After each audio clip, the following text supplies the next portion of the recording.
Hello and welcome to this edition of Wineskins, a program that features reflections on the lives of the saints and sacred scriptures, along with information on topics and issues from a Catholic perspective. I'm Father Jim Korda. Wineskins is brought to you by the Annual Bishop's Appeal, the Catholic Communication Campaign, and St. Paul's Catholic Books and Gifts, a division of the Society of St. Paul. On our show today, I will interview Wally Dunne in part 2 from the television series Spotlight. We will also look at the life of Saint Teresa de Jess de los Andes, as well as reflections on the readings for this Fifth Sunday of Lent. That and more coming up on Wineskins. In our current issue, I will speak with Luke Politsky from the Department of Stewardship for the Diocese of Youngstown. Joining me now is Luke Politsky, who is the Fund Development Specialist with the Stewardship and Development Department for the Diocese of Youngstown. Luke, it's a pleasure to have you on Wineskins. Thanks for having me. I think for the folks that are with us, it would be good for them to know a little bit about you. So in a nutshell, tell us what you did prior to coming to the Stewardship Office. Prior to the Stewardship Office, I was working at the university at Youngstown State in Housing and Residence Life Department. I was a coordinator of Cafaro House for 3 years.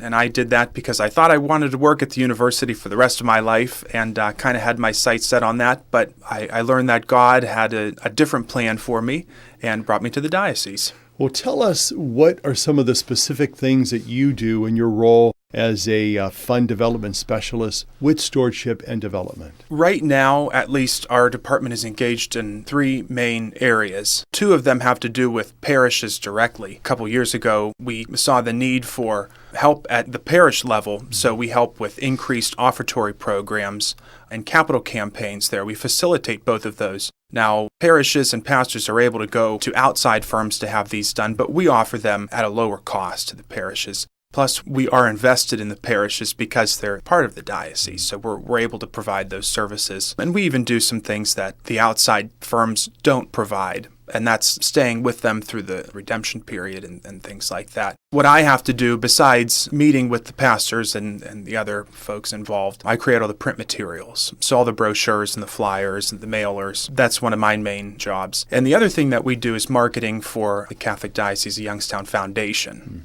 So folks have the opportunity to contribute to any of our funds or establish a fund to benefit the parish, CTNY's beneficiary, Catholic schools, students in terms of scholarship. So we take care of the marketing for the foundation.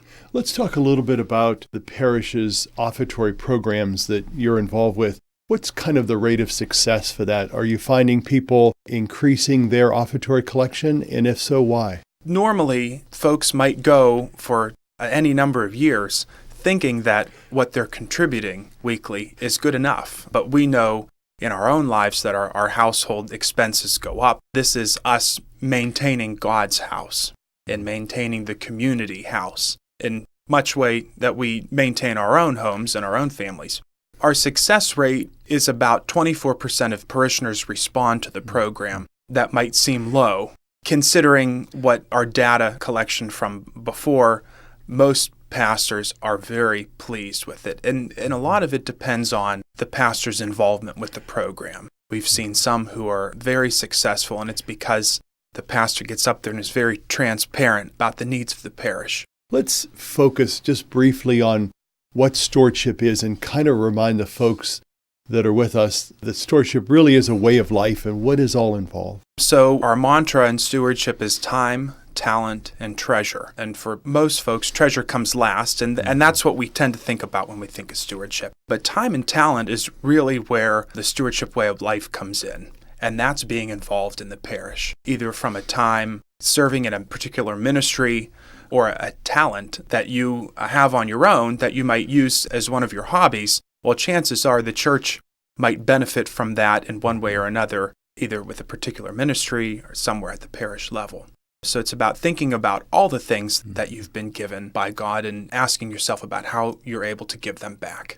If some of the folks that are with us would like to learn more about stewardship and development and also engage the department in their institution or parish, how do they get in touch with you? We can be reached by calling the diocese. Either Pat Palumbo, our director, or myself can answer any questions, or you're able to visit our website as well. And give us a website. At doi.org. Luke Politsky, thank you so much for being with us and giving us a wealth of information and knowledge, and we thank you for what you do and also, in turn, how the parishes are benefiting through the Department of Stewardship and Development. So thank you very much. Thank you. For Wineskins, I'm Father Jim Korda. This coming Friday, the Church celebrates a feast of Saint Teresa de Jess de los Andes. To tell us more is Martha Coulter. She is from St. Jude Church in Columbiana. Teresa was born in Santiago, Chile on July 13, 1900. She was baptized Juanita, the name by which she is widely known today. Her family was well off and faithful to their Christian faith, living it with faith and constancy. Juanita was educated in the College of the French Nuns of the Sacred Heart. When she was 14, she decided to consecrate herself to God as a religious in the Carmelite nuns. She entered the tiny monastery of the Holy Spirit in the township of Los Andes on May 7, 1919, which was near Santiago. She was clothed with the habit of the Carmelite order in October that same year and began her novitiate with the name St. Teresa of Jesus. She knew a long time before that she would die young. Moreover, the Lord revealed this to her. A month before she departed this life, she related this to her confessor. She accepted all this with happiness, serenity, and confidence. She was certain that her mission to make God known and loved would continue in eternity. The holiness of her life shone out in everyday occurrences, wherever she found herself, at home, in college, with friends, the people she stayed with on holidays. To all, with apostolic zeal, she spoke of God and gave assistance. She was young-like to her friends, but they knew she was different. They took her as a model, seeking her support and advice. All the pains that are part of living, Juanita felt keenly, and the happiness she enjoyed deeply, all in God. Toward the end of her short life, Teresa began an apostolate of letter writing, sharing her thoughts on the spiritual life with many people. Her life as a nun was the last rung on the ladder to holiness. She died from typhus on the evening of April 12, 1920. She was 3 months short of her 20th birthday and had 6 months to complete her canonical novitiate and to be legally able to make her religious profession. She died as a Carmelite novice. She was beatified by Saint Pope John Paul II in Santiago, Chile on April 3, 1987, and was canonized by him on March 21, 1993. Her remains are venerated by thousands of pilgrims who seek her guidance as a direct way to God. Saint Teresa of Jesus of Los Andes is the first Chilean to be declared a saint. She is the first Carmelite novice to become a saint outside the boundaries of Europe, and the Saint Teresa in Carmel, together with Saints Teresa of Avila, of Florence, and of Lisieux. One need not live a long life to leave a deep impact. Teresa of Los Andes is proof of that. This young woman, who is today glorified by the Church with the title of saint, is a prophet of God for the men and women of today. By the example of her life, she shows us Christ's gospel lived down to the last detail. She is present to us to demonstrate that the total dedication that following Christ involves is the one and only thing that is worth this effort and that gives us true happiness. Teresa remains popular with the estimated 100,000 pilgrims who visit her shrine in Los Andes each year. The opening prayer of the Mass reads, Lord God, you kept Saint Teresa faithful to Christ by living the gospel with joy and integrity. May her prayers help us to live in fidelity to our calling and bring us to the perfection you have shown us in your Son, who lives and reigns with you and the Holy Spirit, one God forever and ever. For Wineskins, I'm Martha Coulter. I'm talking with Wally Dunne, and Before the break, we were talking about that whole idea of the importance of Catholic education and Catholic schools as missions. Let's take a little different aspect, looking at the schools as an administrator.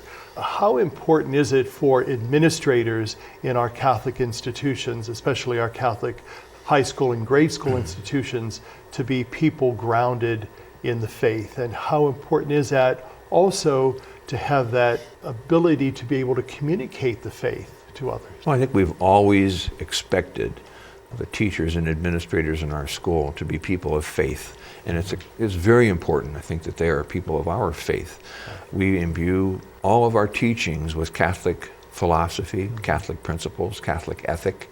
And whether it's math class and how honest you are with that, or whether it's a social studies class and the civics classes and English classes, and we try to imbue all of those subjects, all of those areas with our philosophy, our Catholic point of view. It's made easier when the Catholic teacher, the teacher is Catholic, Roman Catholic, they are grounded in that faith. However, I can tell you that I have seen and had teachers who were not Catholic, who were people of deep faith, and shared that with students, and the kids were enriched by it. Let's talk about some of those early administrators in the Catholic school system that you would have experienced and worked with, like Bishop Malone. Tell me of some of your experience of Bishop Malone and how he was as an administrator and also someone who was very committed to Catholic education. Well, he is really one of the reasons I ended up in Catholic education. Bishop Malone and my mother were classmates at Ursuline High School. Okay. And in 1952, I believe it was, he called my mother and he wanted her to consider going into the cadet teacher program. My mother couldn't do it. For whatever reasons, she couldn't do it. She felt very bad that she had to tell her friend, Father Malone, that she couldn't do it. And so she got me and my sister at that point, and she said, I can't do that, but you're going to. In 1952, my mother told me that is after I finished St. Patrick's School in Youngstown, that I was going to go to Ursuline. Well, that got changed when they put the boundary in and built a new high school. Sure. Went to Cardinal Mooney. And you're going to go to John Carroll University and you're going to live with your aunt. Well, now when you get out of John Carroll, you're going to teach in the Catholic schools. Right. I can tell you that there were a number of times when I tried to move away from that promise I had to make. And I never did. I always pulled back into it, but it's because Malone asked my mother that it brought me into it, and my family, and my kids, and my grandkids. And it's something that I cherish. Isn't that how it always works, though? You know, it's almost like generational, whether it's in Catholic education or ministry or volunteering in the church. You know, what we do, we hand on to those who come after us. And so that's a wonderful celebration of your family, but also lifting up that whole importance of Catholic education. I have grandkids in the Archdiocese of Philadelphia, Cleveland Diocese, and the Diocese of Monterey, who attend their Catholic schools. And my daughters, my son, have always been very active in their parish schools. And I'm amazed at how the conversation is the same in Cleveland, in Pebble Beach, in Philadelphia, about Catholic education, the challenges of supporting it and making it grow and sustaining it, and the benefits that people see in having Catholic education available to them. There's a study that came out, I heard about it on public radio in Detroit, and it's being published by USC, the University of Southern California, and they did a study of education across the board in the United States, looking for differences. And these are not people who are necessarily Catholic school based, but all of a sudden they recognized that Catholic schools, there was something really different. And they kind of post-holed into it to see what that was. And they came up with self-control. And I thought, that's a strange thing to be reported, you know. But when you think back about our experiences in Catholic education, it is, but it's faith-based, it's ethics-based, and they're touting that as one of the great successes of Catholic education. I can't wait to get a copy of the whole document. That's interesting. Now, we would be remiss if we didn't talk about religious women who were so much a part of the institution of our Catholic schools. Do you think that was probably one of the mainstays for the beginning of our Catholic education. Absolutely. And if you look at Sister Jerome Corcoran, who was really the one who pasted together the whole structure of our diocesan schools, we were actually a part of the Cleveland Diocese, as you know, and even up when I started school in 1948 at St. Patrick, we were part of the the Cleveland Diocese. Cleveland Diocese supervised our schools, and there was always this big photo row when they were coming to visit. But Sister Jerome Corcoran, and I can recall Sister Bernadine Jancy, Sister Lucille Conley, just women of faith of tremendous energy who formed our schools into what they became as Youngstown Diocesan schools. Many of those sisters actually came from the Cleveland Diocese too. Then we had our own Ursulines who were more local. Sister Miriam Mengels, who was principal of St. Patrick for many years and later Mother Superior. Sister Mary Edith, my first grade teacher, who loved me so much she kept me for 2 years. And Sister Cecilia Moran, who directed the St. Patrick's Boys Choir, which was just, I mean, that was a formative thing in my life and many other guys too, I know, in St. Patrick's Parish. I look at the Ursuline sisters, the HM sisters, and the Oblates and the others who served in our diocese. And you really have to credit them. You really do, because lay teachers didn't really start coming in until the 1960s. These women held it on the rail. They really did. They did. And, you know, it's kind of unfortunate and sad that we don't have that presence, not only of the religious women, but also diocesan priests within those institutions. And so why does it make it more crucial for the laity to kind of take on those roles, to be those leaders within those institutions? I think some of that was laid out by Vatican II also. It may not have come to fruition in the first few years, but I think the direction was certainly there that the laity had to take a stronger role in education and in their parishes, take over some of the ministries. I don't know that they actually anticipated the shortages that later came about, but I think it was certainly a good idea to begin it back in the 60s, because now it has given the church, you know, a good picking ground for people to fill in on those ministries. And I think in some of the ministries, sometimes they may be very well served by lay people, some of the family ministries, etc. For more information on that current issue and to listen to Wineskins, visit the website of the Catholic Diocese of Youngstown at www.doi.org. Stay with us. We'll be back in a moment. It was in Dungannon, Ohio, in Columbiana County, that one of the first group of Catholics settled. St. Philip Neri, the first parish in all northern Ohio, was founded in 1817 under the title of St. Paul's Settlement. It was to visit this settlement that Father Edward Fenwick, the Apostle of Ohio, made his first trip to northern Ohio. 4 years later, Cincinnati was chosen as the see city in the state of Ohio, and Fenwick was selected as the first bishop. Today, St. Philip Neri remains the oldest parish in the Diocese of Youngstown, but it is also one of the smallest. Congratulations, Catholic Diocese, for celebrating 75 years with pride in the past and faith in the future. The song we have for you today is from the CD called Hymns of Ivory. It is by Don Chapman.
And to tell us about the scriptures for this fifth Sunday of Lent is Sister Regina Rogers. She is an Ursuline sister of Youngstown. Today's Gospel for the fifth Sunday of Lent is another story of Jesus encountering a sinner. This time it is a woman who is brought before Jesus because she was caught in the act of adultery. By Jewish law, she should be stoned to death. But Jesus deals with her, and he deals with the men anxious to mete out her punishment, as he deals with every sinner he encounters, with mercy and compassion. Jesus knows the difference between a sin and a sinner. He does not condemn the men holding the rocks, even though he knows they are after him, trying to trick him so he can be arrested. These must be men of standing, because they know the law and see themselves as keepers of the law. Jesus is a threat to their power and position. These men have no regard for the woman. It is Jesus that they are after, so they shame her to get to Jesus. However, Jesus does not react to their plan. He does not allow himself to be goaded by them. I wonder what he wrote in the sand. Maybe he just needed a moment to remember who he was and what he was about. When he stands up, Jesus sees the woman in front of him as a person. Flawed, yes, but a person beloved by God, so he does not condemn her. In fact, he addresses her using the same word that he used when speaking to his mother at the wedding feast of Cana. He calls her woman, which is an act of respect and a way of acknowledging her innate goodness. Jesus treats this unnamed woman with tenderness.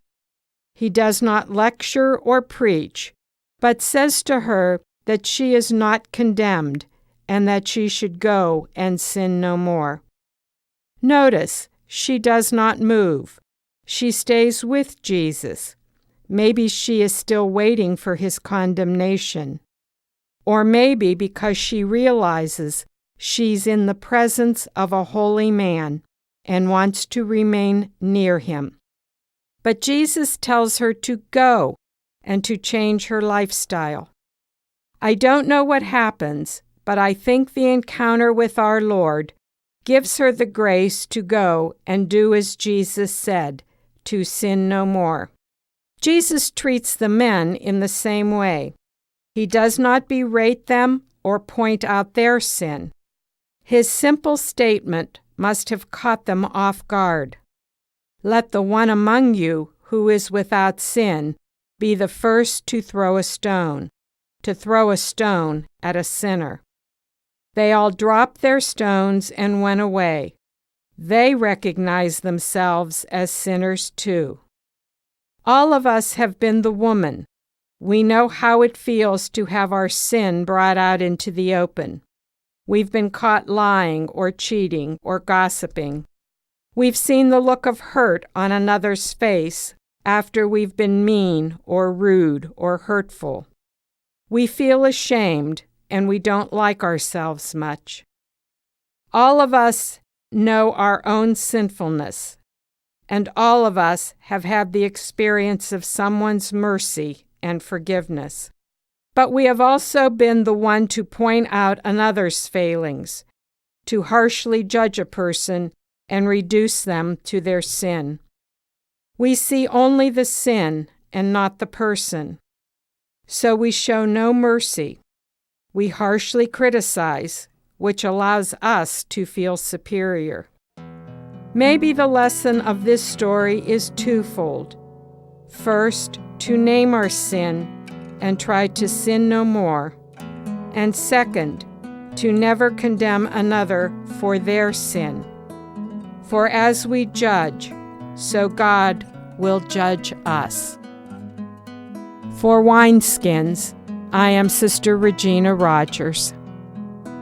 We all know that it is a good idea to get a good physical checkup annually. And the same is true for our spiritual life as well. Our religion can get sick just like our bodies can. Jesus is called the great physician. An open and honest visit with Him can put our faith on the road to recovery.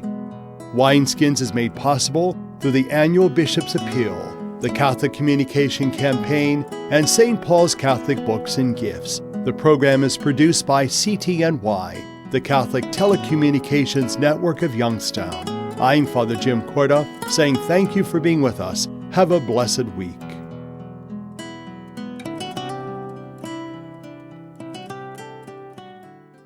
What have you done for your marriage today? I gave my wife a hug this morning. I told her I love her. I did her hair this morning. I think it looks pretty good. I cooked my husband's favorite breakfast. I bought her an orchid. What have I done for my marriage today? I sent my husband a love email. I read the newspaper to my wife, and it cracked her up. But she's still laughing. What have you done for your marriage today? Make a change for the better. Need help? Go to foryourmarriage.org, a message from the Catholic Church. They say America is the land of opportunity, but for some, life isn't so easy. Right now in America, 1 in 6 children lives below the poverty line. That's nearly 13 million children of all races, all across our country. Where do you draw the line and get involved? You can make a difference in more ways than you think. Go to povertyusa.org today, because 1 in 6 children in poverty is one too many. A message from the Catholic Campaign for Human Development.